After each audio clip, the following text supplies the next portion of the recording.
Here in Helena, Montana is the statue of General Thomas Francis Meagher, which commemorates the life and career of this most unusual 19th-century Irishman. Thomas Francis Meagher was a well-educated man. He had attended a Jesuit college in England, and when he returned to Ireland, he became affiliated with a group of revolutionaries called Young Ireland. Meagher's story began in Ireland at a time of British rule and potato famine, where just in his early 20s he gave a public speech advocating the use of arms against the British, which earned him the name Meagher of the Sword. The British marked him as a revolutionary and convicted him of high treason, for which he stood bravely to hear himself sentenced to be hanged, drawn, and quartered, a punishment that was later reduced to exile to Tasmania, where he was sent to live the rest of his life beside a mountain lake as a paroled prisoner.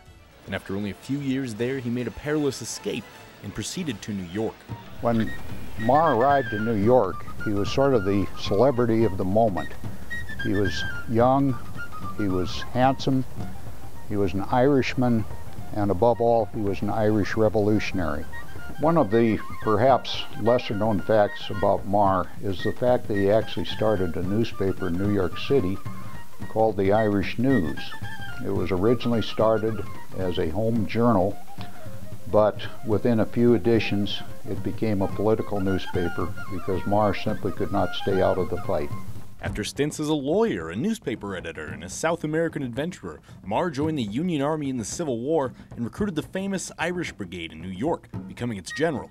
On the eve of its first major engagement, Brigade's chaplain, Father William Corby, ominously predicted that most of Meagher's men would die. And the prophecy proved to be true. The brigade's ranks were reduced from over 1,000 men to only a few hundred after major battles of the Peninsula Campaign, Antietam, Fredericksburg, and Chancellorsville. Today, Meagher's brigade is remembered for the vigor and dash of its members, their persistent suicidal attacks on the wall at Mary's Heights, and the stirring oration of its leader. The Irish Brigade still marches as a unit in the St. Patrick's Day Parade in New York City. After the Civil War, Meagher was already on his way west to the goldfields of Montana when President Andrew Johnson sent him a telegram in St. Paul appointing him Secretary of the Montana Territory. He arrived by stagecoach in September 1865 to find that the vigilantes were established there and had attained a hefty record of swift justice, with the bodies left hanging from the trees. His second shock came days later when the sitting governor left the territory, leaving Meagher as the acting governor and in the middle of a political controversy he was unprepared to handle. In his new role, he organized a militia to fight off expected attacks from the Indians that never came. Meagher's efforts unfortunately only resulted in drawing the enmity of General William Tecumseh Sherman, who was now in charge of the military for the West, and Sherman withdrew his support after the militia was in the field. Sherman blamed Meagher for the large debt that had been run up, even though much of it was not his doing. The last chapter in Meagher's life is recorded cryptically here in a tablet on his Helena statue. It reads simply that Meagher was last seen in Fort Benton on the night of July 1st, 1867, and was presumed drowned. I'm standing here on the banks of the Missouri River at Fort Benton, just yards away from where Thomas Francis Meagher would have met his death in 1867.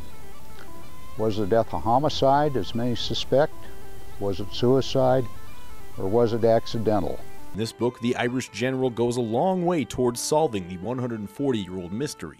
Historians have been at a loss for words to describe Meagher and simply call him colorful, but one reading his biography will also find the true Irish patriot who was willing to give his life for his country and again for his adopted country in the Civil War, where he was the Irish general.